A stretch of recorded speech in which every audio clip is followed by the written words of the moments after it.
Today, just a few isolated patches remain.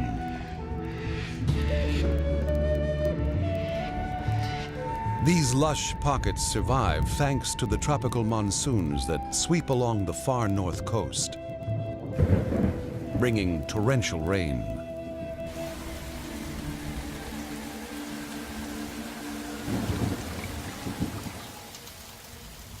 In these forests, a brilliant array of parrots adapted crafty beaks and dexterous toes to crack the rich bounty of seeds and fruit.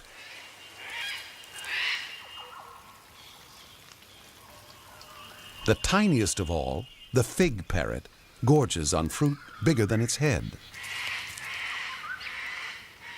The general rule for the males here is to be as colorful as needs be to attract a mate, without becoming a neon lure to predators. The king parrot is brash, while the green feathers of the red-cheeked parrot blend into the foliage. He relies on his sexy red head and bright beady eyes to get the females. But one of the most amazing birds in the world is the eclectus parrot, because it breaks virtually every rule in the evolutionary rulebook. The male is green and the female red.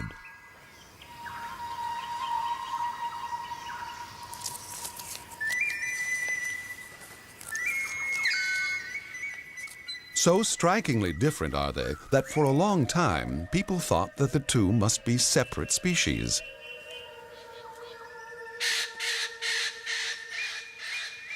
Scientist Rob Heinsohn set out to discover the secrets of this rare creature. Eclectus parrots are the pinnacle of parrot evolution. Their coloration has gone into uncharted waters. They are so different, and I just needed to know why. Okay. Well, I've disturbed them now, but I had to do that just to see if they were occupying the hollows. And one did indeed come out of one of the hollows, so it's a very good sign at this stage. And it does mean that it's worth putting a line up and climbing the tree and having a closer look. But there was just one problem. I have a terrible, terrible fear of heights. I was getting dizzier by the moment, but I was also driven by an incredible desire to see what was inside those hollows. So I overcame that fear. I forced myself to stay steady on the rope and to keep climbing. Hey, Lindsay, got eggs? That's absolutely fantastic. It means they're breeding again. I'll just go up to the other hole and see how they're doing. And I went up 15 metres, 20 metres, 25 metres, and finally I reached the nest hole I was looking for. I reached inside, had a look inside, and there were two beautiful little chicks.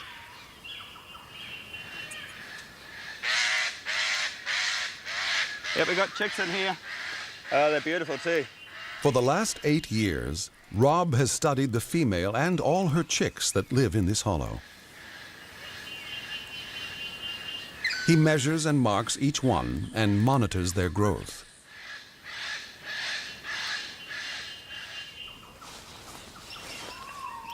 This doesn't seem to upset the chicks or stop their mother from nurturing them.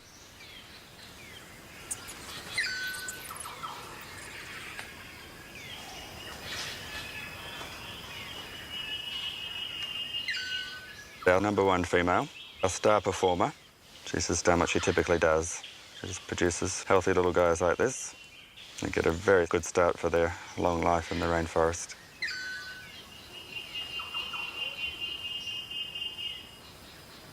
A good hollow is hard to find, and the female guards hers fiercely.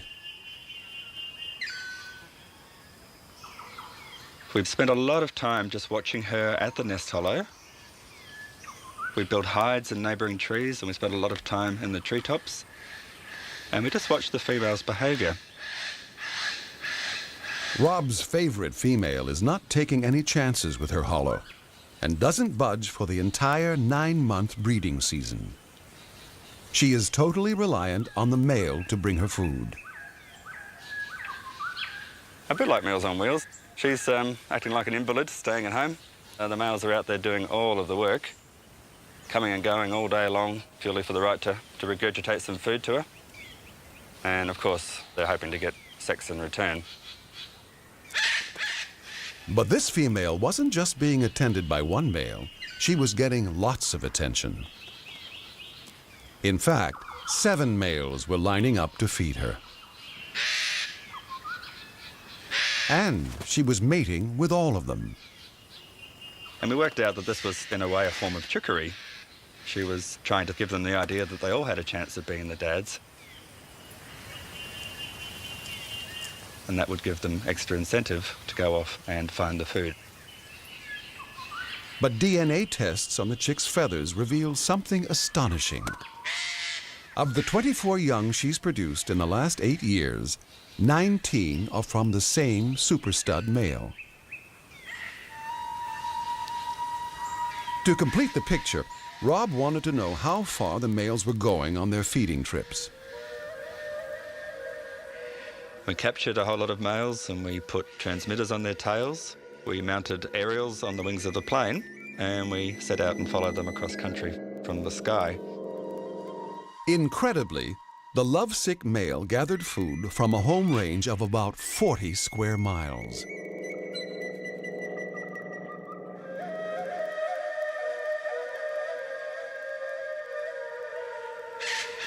It also turned out that he was attending more than one female, and some of them had 3 or 4 different females that they were visiting and feeding and indeed mating with.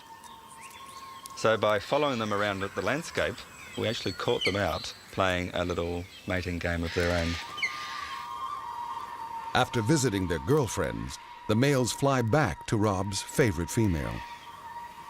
Males often come back to the nest tree at the same time, and when that happens, there's a lot of argy-bargy.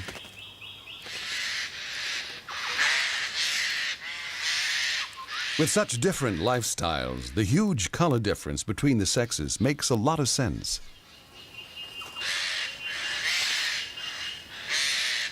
The male's green. Very important for them to remain camouflaged when they go across country, getting food from the fruiting trees. Males seem to use the red under their wings very judiciously to get the female's attention. In contrast, the female's red is the very conspicuous long-distance signal. She shines like a beacon. It screams at other birds, especially females, "Keep away, this hollow is occupied. Don't bother coming near because I will beat you up." No other bird in the world mates like this. It's a sex strategy that's been perfected over an incredibly long time in these ancient forests. While the eclectists were doing their thing, elsewhere on the continent, dramatic changes gave rise to a whole new range of parrots. Millions of years ago, most of Australia's rainforests gradually dried and became open woodlands. Many parrots were able to adapt to the new and tougher conditions.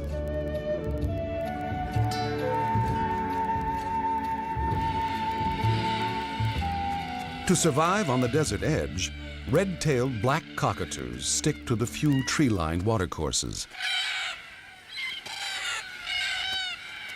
As the sun drops, the birds arrive from all directions. With breeding hollows scarce, most of these cockies are single. The local watering hole is their pickup joint, and the evening quickly turns into a boisterous party.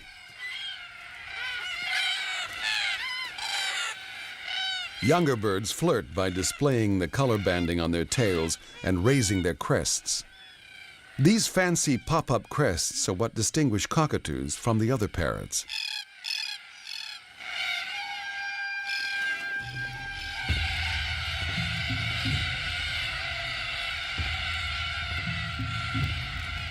These opportunistic cockies thrived and spread out as the continent dried.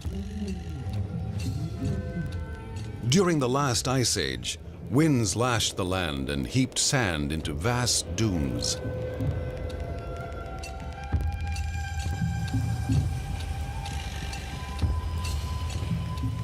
Grasses and shrubs spread across the desert, producing an abundance of seeds.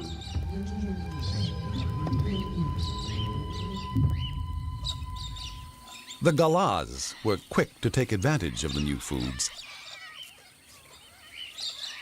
They went just about everywhere, eating almost anything. Today, there's barely a patch of Australia without these extroverted cockies. But the opportunistic galahs were not the only ones to try new foods. The less common Major Mitchell cockatoos have recently acquired a taste for paddy melons.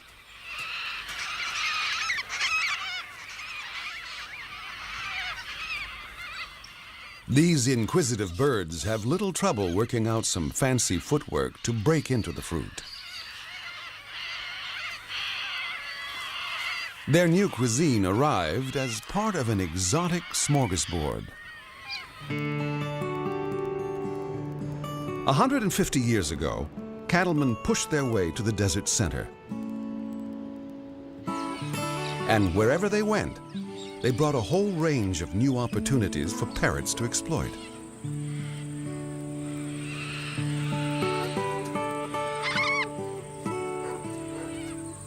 Paddy melons were introduced to feed the camels of the Afghan traders as they traveled the outback, supplying the isolated properties. It was a tough life for the early pioneers, and frequent droughts made it hard to make a living. Adding to the farmers' woes, the cockatoos soon worked out that where there was stock feed. All this free fast food made life pretty cushy for generations of cockatoos, and their numbers boomed.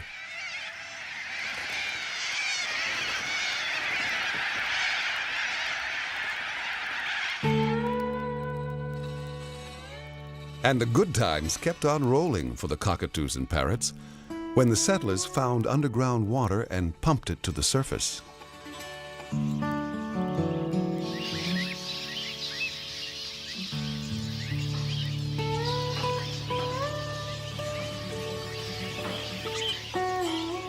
Man-made water holes helped parrots spread and survive where they couldn't have done before. Ringneck parrots, budgerigars, pale-headed rosellas all come in to drink in family groups. Mulga parrots can live in waterless areas, but no one in the outback turns down a free drink.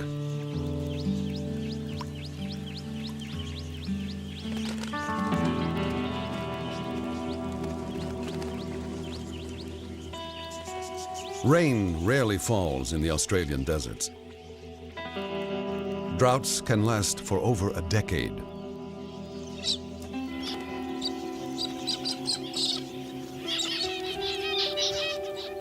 Water holes turn to mud.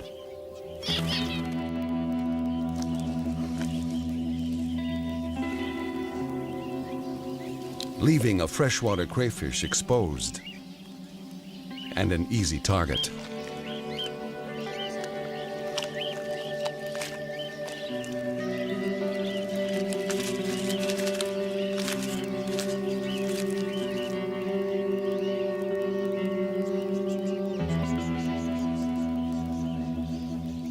The wildlife has adapted to survive the times when the rivers vanish into puddles and the dams are turned to cracked and useless crusts.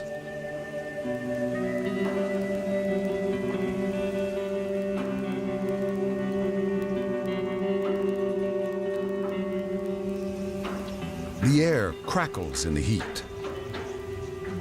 Crops are wiped from the earth.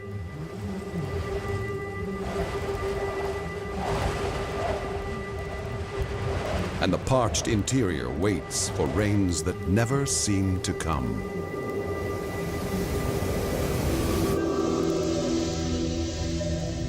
The first sign that the drought might break can be a warming of the western Pacific Ocean. Cyclones form by sucking up heat and moisture from the sea as they power in towards the coast.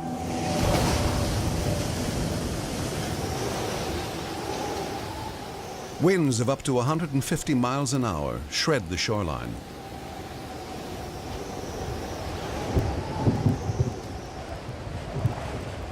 As the cyclone heads inland, it weakens and turns into a huge rain depression.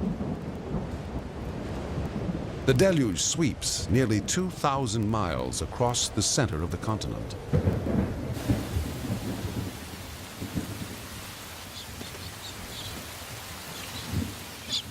And cockatiels celebrate with a rain dance.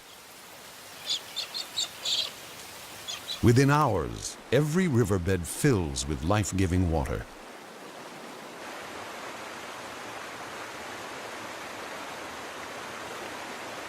The torrent charges through the narrow gorges of the ranges, eroding the land.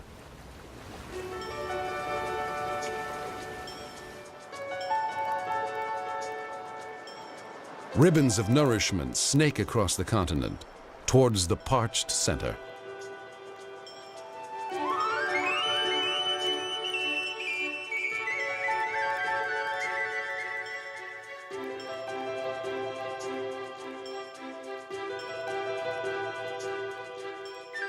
In the Channel Country, the creeks fan out across previously barren floodplains. And for a brief time, the desert is given the kiss of life.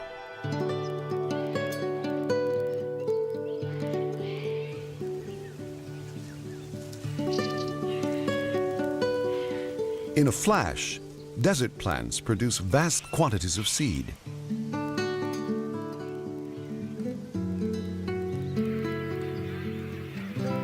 Somehow, water birds sense the transformation and travel great distances.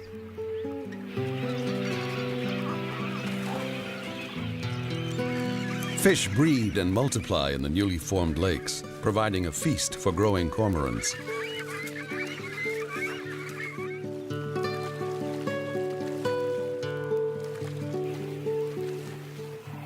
Australian cranes arrive in search of the roots of sedges.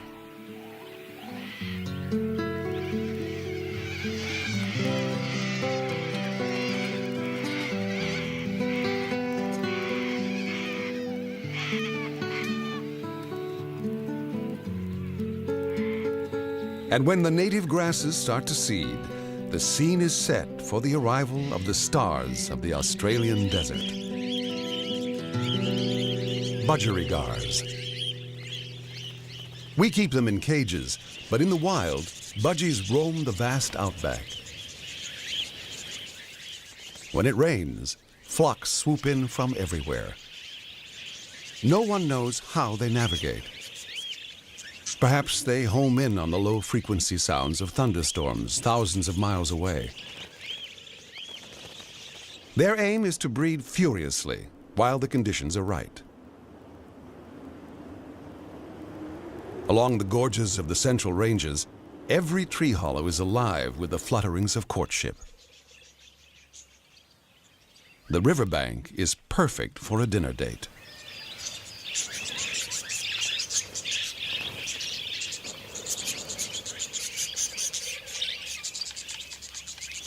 In the budgie mating game, you need to be camouflaged while feeding on the ground, but still flashy enough to impress a potential mate. And the way budgies see each other's feathers is different than the way we see them.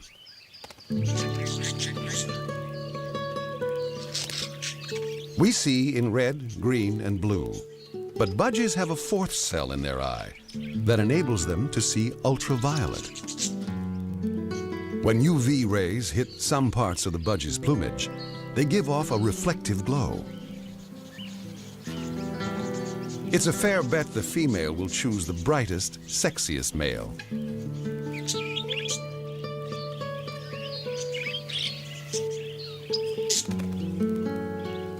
Especially if he can fight, too.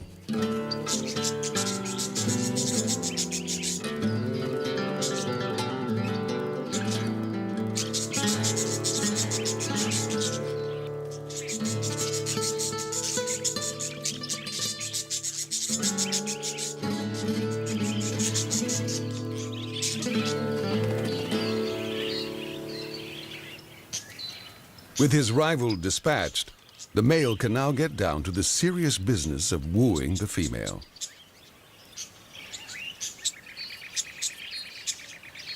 Not only do budgies have highly reflective UV markings, some parts of their plumage actually become fluorescent. Their necks and heads in particular.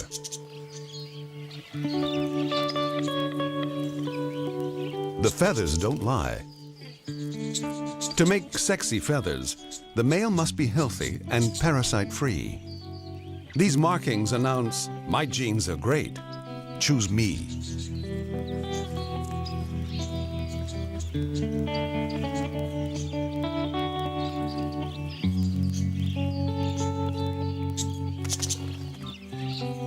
And if she does, he treats her to dinner by regurgitating food into her mouth.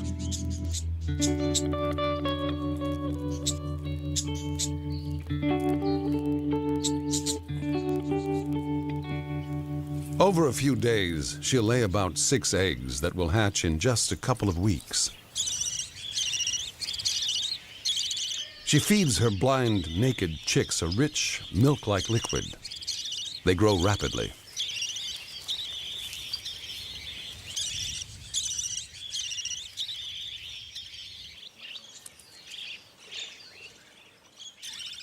Within 12 days, their wing feathers come through.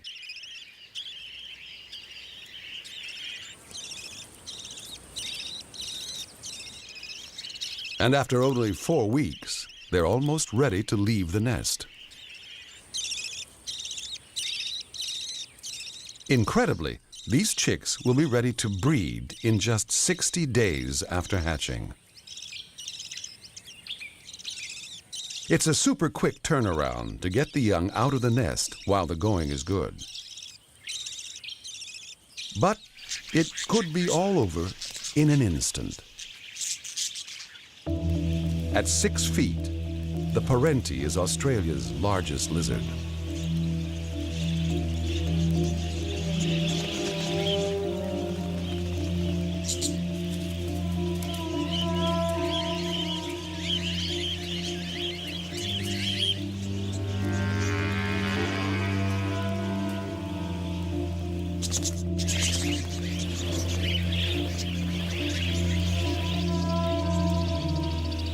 A tireless predator, it covers great distances in search of food.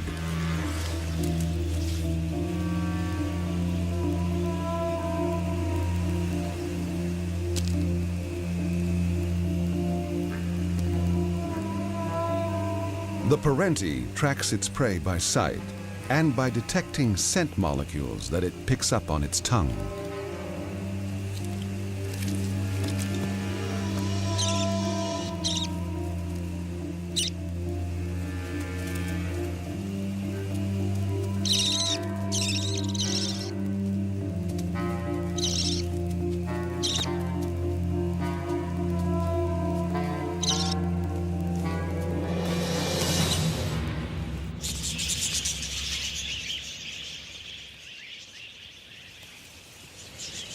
In the air, they're not nearly so vulnerable.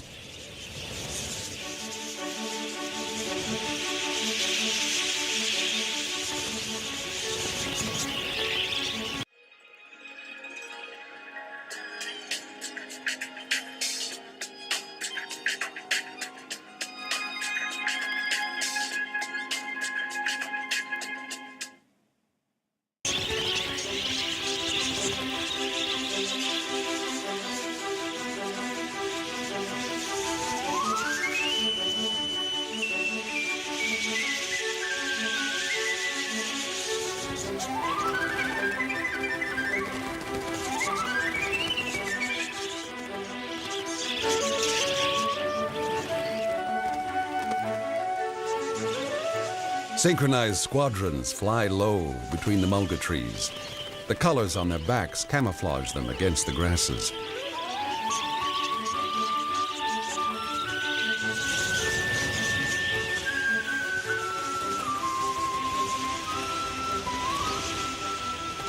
Where the budgies go, the birds of prey follow.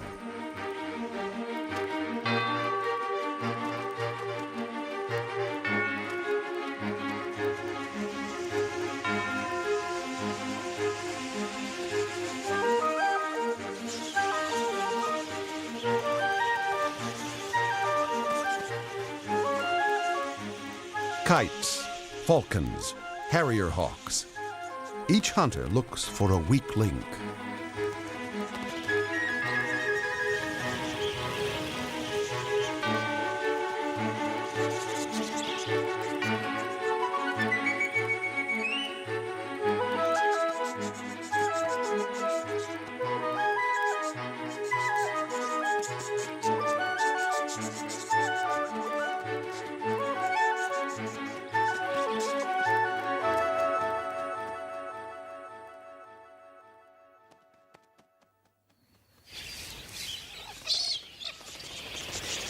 But it's not always life and death for Australia's parrots. Galahs seem to have plenty of time for clowning around.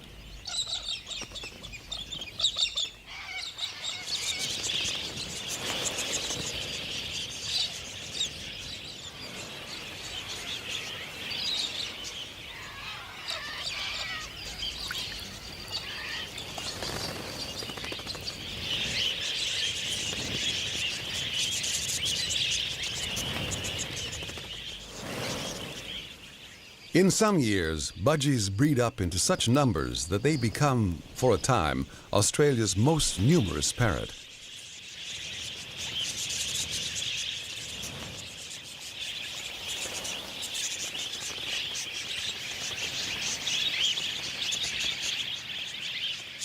Accounts by the early settlers tell of flocks so big that they blackened the sky.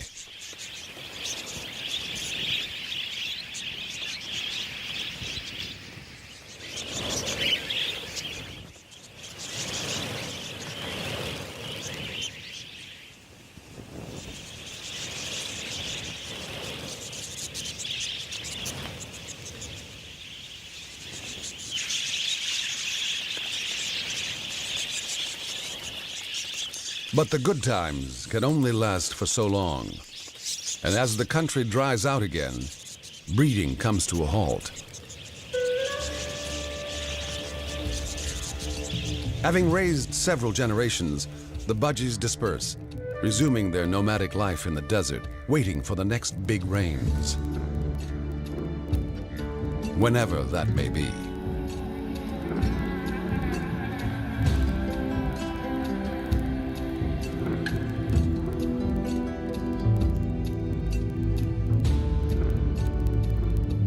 In contrast to the unpredictable droughts of the interior, the seasons along the southern edge of Australia are far more regular. In winter, Antarctic blasts of cold air bring snow to Australia's highest mountains.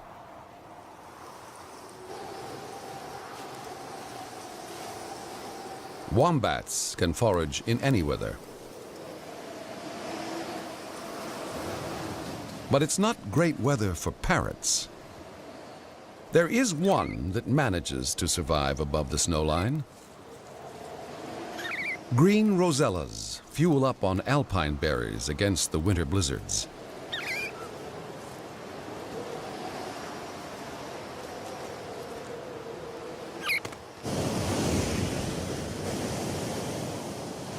Down at sea level, the cold fronts bring gale-force winds.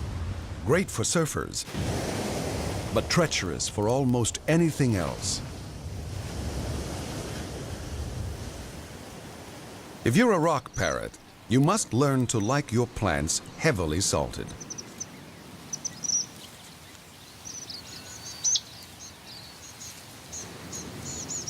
Living in the salt spray zone is not an easy life, but these hardy parrots are tough customers. Things get a little easier in the nearby coastal heath. This environment is richer, attracting gang cockatoos.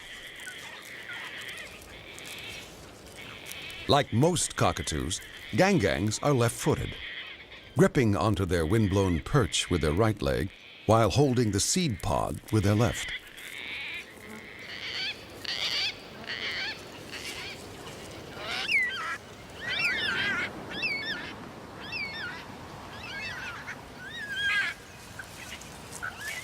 Yellow-tailed black cockatoos also favor their left foot when tackling the large seed-bearing cones of the banksia tree. It's a tricky operation that combines brute force to slice through the tough exterior and a delicate touch to extract and shell the seeds that lie within.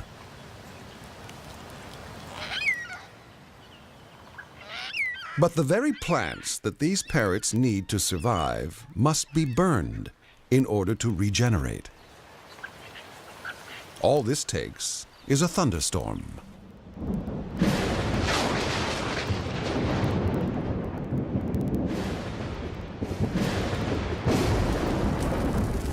And the Australian bush burns astonishingly fiercely. Banksia fruits need intense heat to release their seeds. Hakea cones split. Gum nuts drop to the forest floor.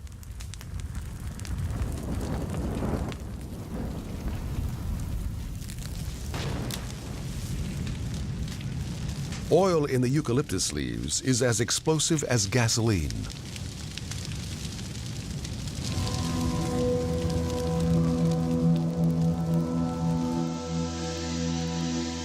No other continent burns so dramatically as Australia.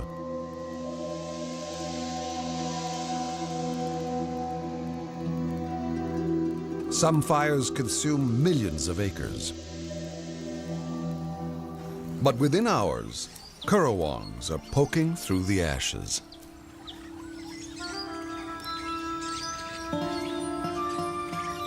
And crimson rosellas that survived the inferno are feasting on roasted eucalypt seeds.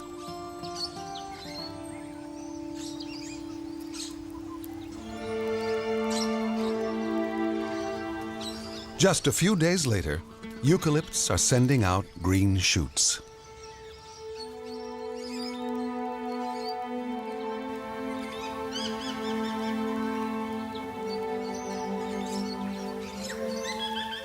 Within a few years, the forests recover.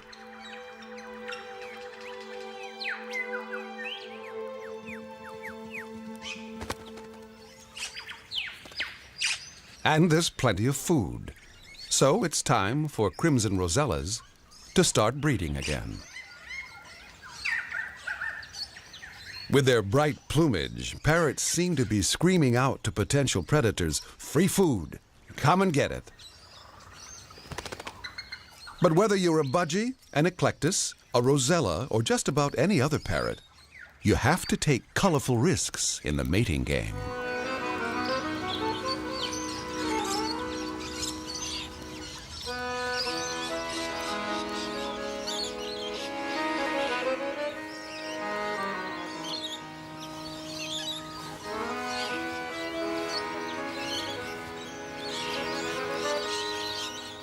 Sometimes you can have the best of both worlds.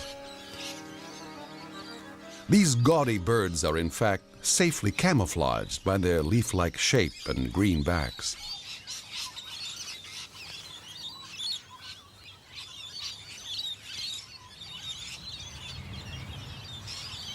Although they haven't quite mastered a disguise for the Australian suburbs. Ever since Australians started planting native trees in their cities, it's an all-you-can-eat buffet.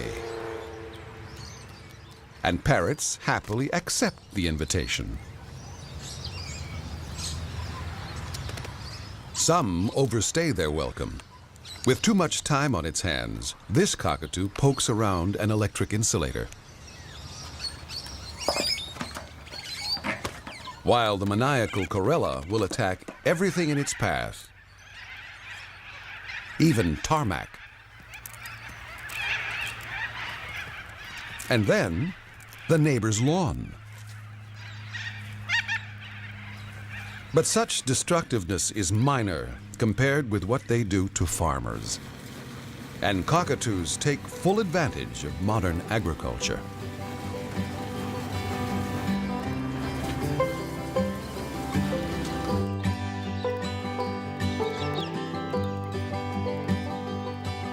A generation ago, Lakeland was open to intensive farming. It was ideal country for maize and peanuts. And as the crops grew, the sulfur-crested cockatoos moved in.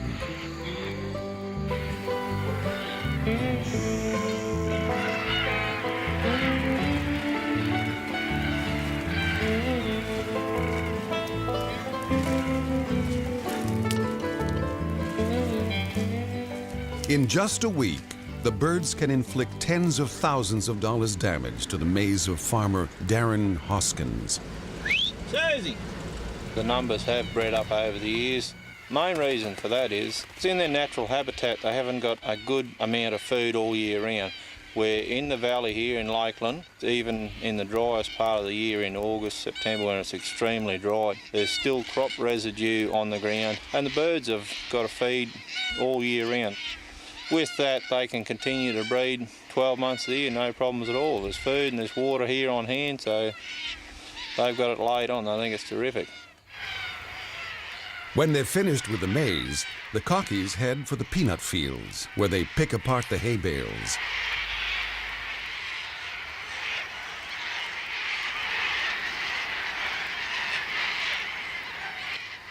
Red-tailed black cockatoos join in the fun.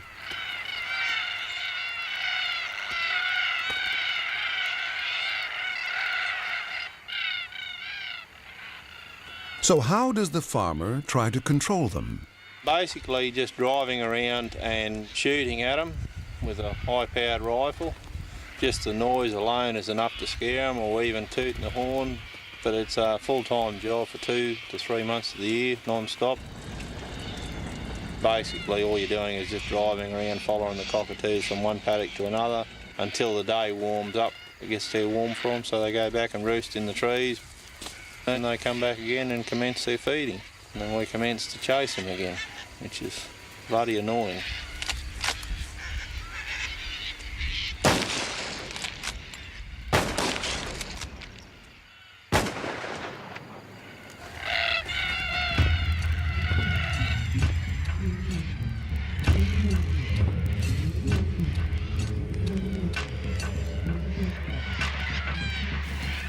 Farther south, in the wheat country, it's a different cockatoo, but it's the same story.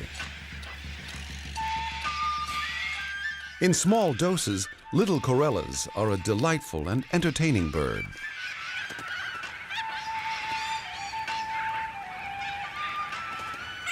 But when flocks of up to 30,000 marauding birds descend on your harvest, you can understand why a farmer might be a little upset. The grain is stored in giant bunkers and protected by thick canvas. But the canvas is no match for their sharp beaks.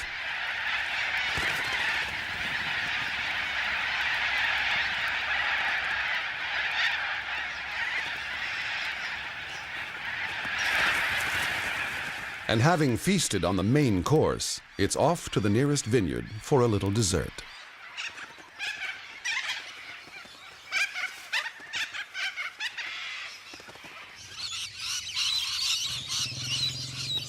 For lychee farmers, rainbow lorikeets are the enemy. The farmers spend every daylight hour patrolling their orchard to keep the birds at bay. Like children with cupcakes, they take a bite from each one, spoiling them for everybody else.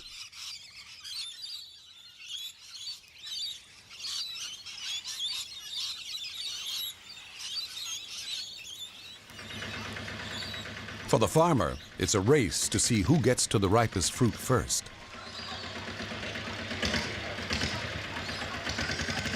And the birds are winning. But not all farmers are at war with parrots. A Queensland cattle station has become an unlikely refuge for a rare turquoise beauty, the golden-shouldered parrot.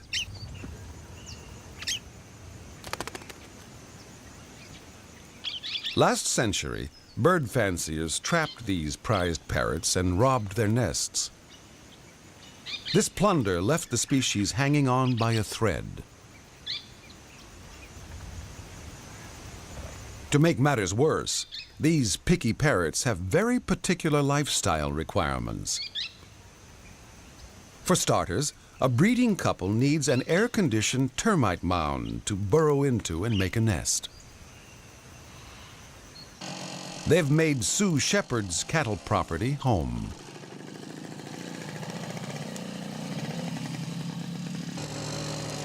And every breeding season for 30 years, she's been riding hundreds of miles, checking every mound for chicks.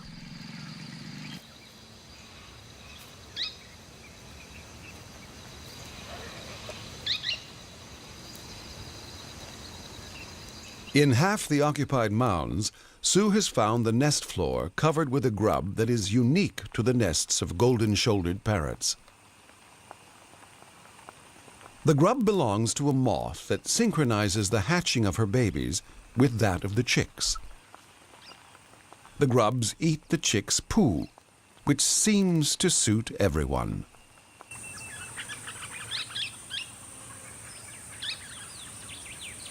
Meanwhile, the chicks' parents go out looking for food together. When they return, Dad flies to the mound to check that all is safe.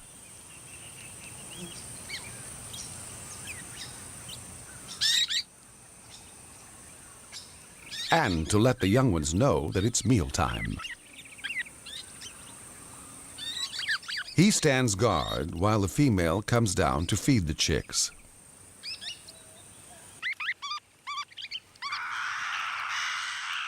An exhausting schedule when your chicks need 4 or 5 meals a day.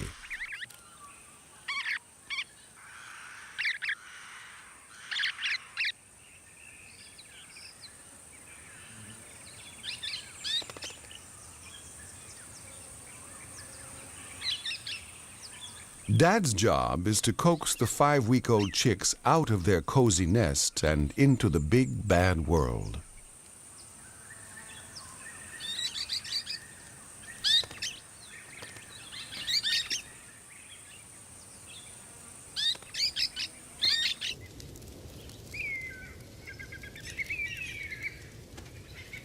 It's the dry season, which means it's hard for the young birds to find food in the thick grass. So Sue helps nature along, burning the bush and exposing the next meal.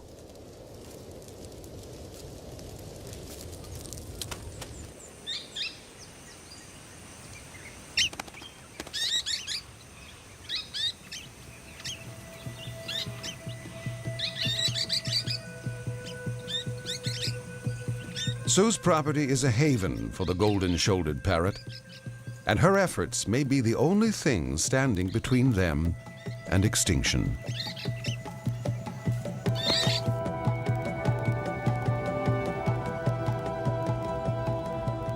Even farther north, in the remote woodlands of Cape York Peninsula, there's a parrot that's intrigued scientists for a century.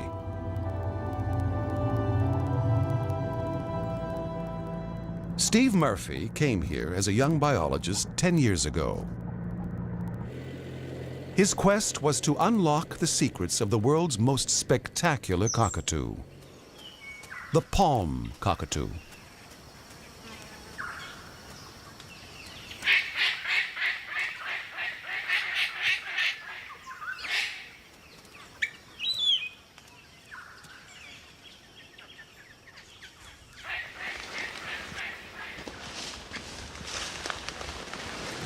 Few people have ever seen this bird.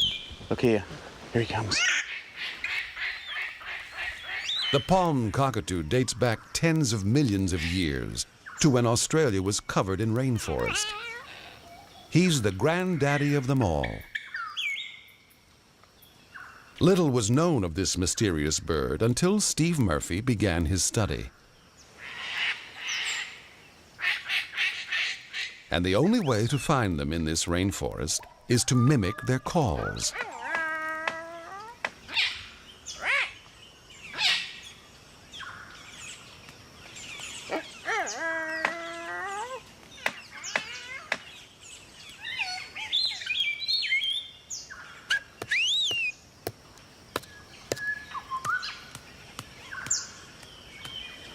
They've got a huge repertoire of calls that they use in display.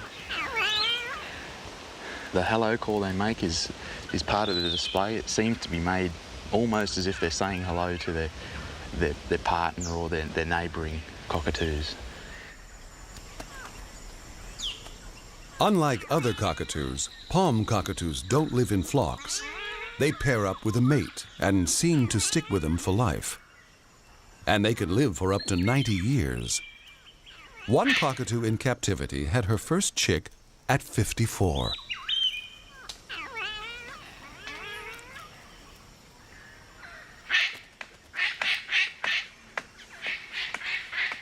But to get the girl, the male must be a man of property, with a portfolio of good nesting hollows. And if he wants any chance of mating, she must be persuaded that he's strong enough to build her several magnificent nests. All the elements of a palm cockatoo display are designed to draw attention to that massive beak. The blushing of the cheek patch, the wing spreading, which makes them bigger. It's all designed to show other cockatoos that they're strong, and the pinnacle of their strength is in their beak. Essentially, he is trying to prove that he is a blue-chip investment and that she can feel comfortable putting all her eggs in his basket.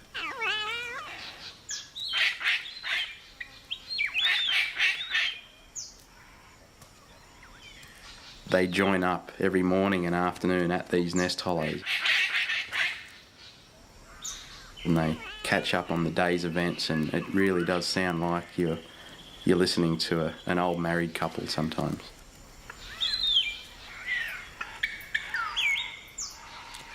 I mean, the analogy continues. It's just like humans and the pride that humans have in their houses.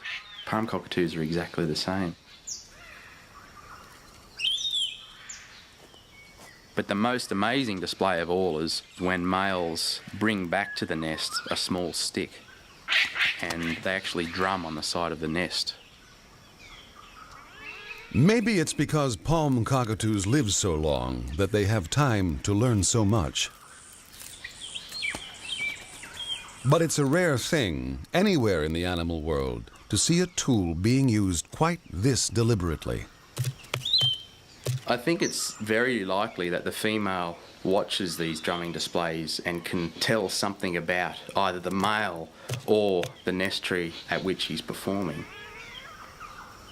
You know, there's something that she's picking up in the way that the drumming sound resonates inside the hollow. We don't really know, but I mean, she watches very intently. The choosy males will try 2 or 3 different drumsticks before they settle on one they really like.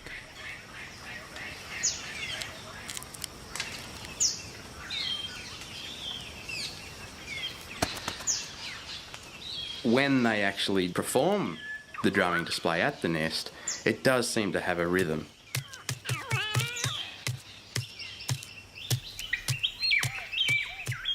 But when he's finished with it, he'll often sit at the edge of the hollow and splinter up the stick and add it to the nesting platform that's inside the hollow. If the female is impressed, she will walk down and join him at the entrance of the nest to see if it's good enough to breed in.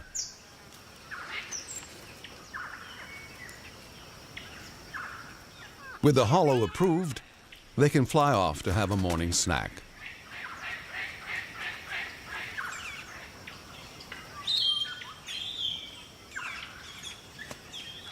The local birds gather at trees that are fruiting.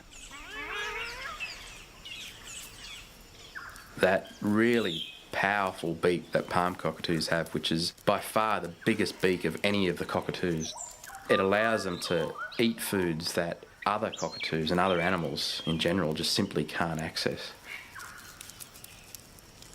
I think palm cockatoos are very intelligent.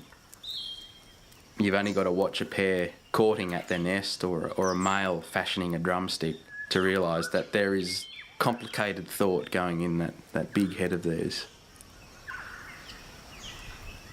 Of course, these regal palm cockatoos are not the only clever ones. All parrots are smart. But these are the oldest, the closest living relatives of the ancestral cockatoos that first evolved in Australia some 20 million years ago.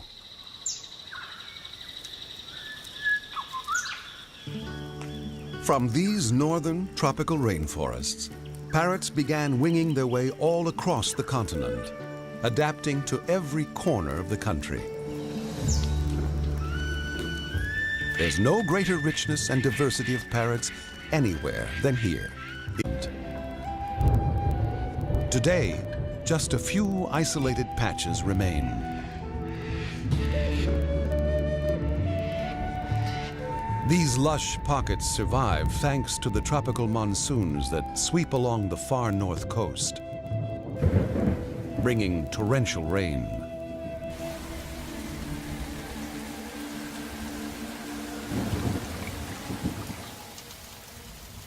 In these forests, a brilliant array of parrots adapted crafty beaks and dexterous toes to crack the rich bounty of seeds and fruit.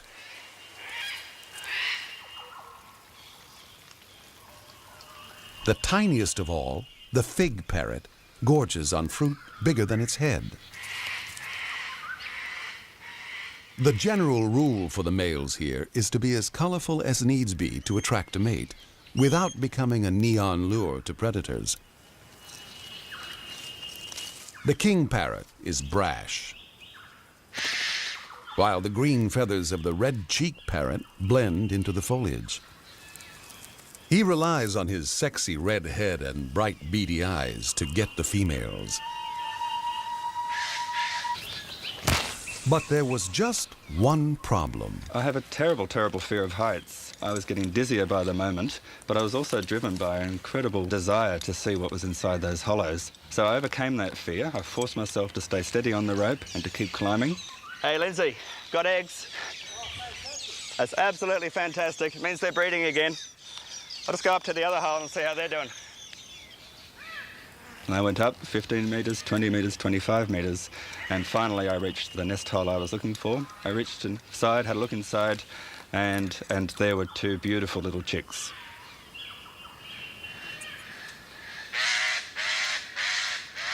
Yep, we got chicks in here.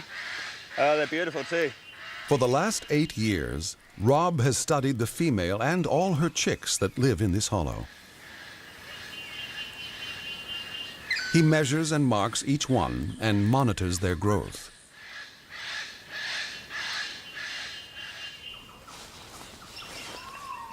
This doesn't seem to upset the chicks or stop their mother from nurturing them.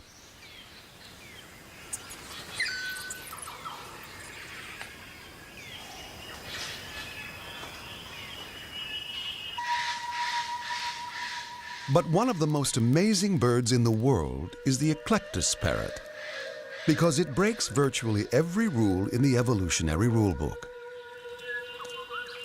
The male is green and the female red.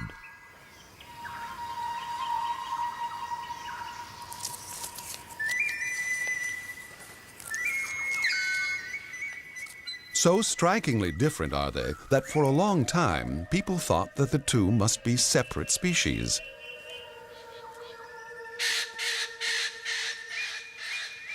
Scientist Rob Heinsohn set out to discover the secrets of this rare creature.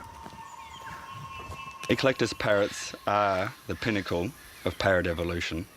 Their coloration has gone into uncharted waters. They are so different, and I just needed to know why. Okay. Well, I've disturbed them now, but I had to do that just to see if they were occupying the hollows. And one did indeed come out of one of the hollows, so it's a very good sign at this stage. And it does mean that it's worth putting a line up and climbing the tree and having a closer look. Our number one female, a star performer. She's just done what she typically does. She just produces healthy little guys like this. They get a very good start for their long life in the rainforest.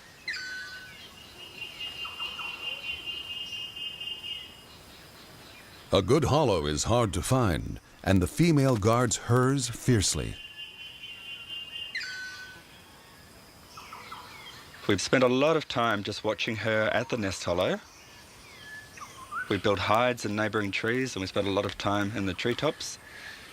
And we just watched the female's behaviour. Rob's favorite female is not taking any chances with her hollow, and doesn't budge for the entire 9-month breeding season.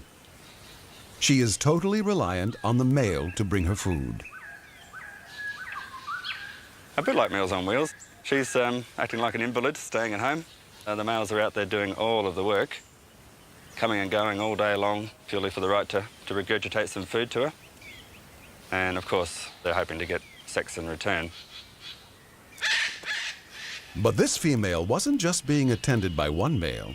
She was getting lots of attention. In fact, 7 males were lining up to feed her. And she was mating with all of them. And we worked out that this was, in a way, a form of trickery. She was trying to give them the idea that they all had a chance of being the dads. And that would give them extra incentive to go off and find the food. But DNA tests on the chick's feathers revealed something astonishing. Of the 24 young she's produced in the last 8 years, 19 are from the same super stud male. To complete the picture, Rob wanted to know how far the males were going on their feeding trips. We captured a whole lot of males and we put transmitters on their tails. We mounted aerials on the wings of the plane and we set out and followed them across country from the sky. Incredibly, the lovesick male gathered food from a home range of about 40 square miles.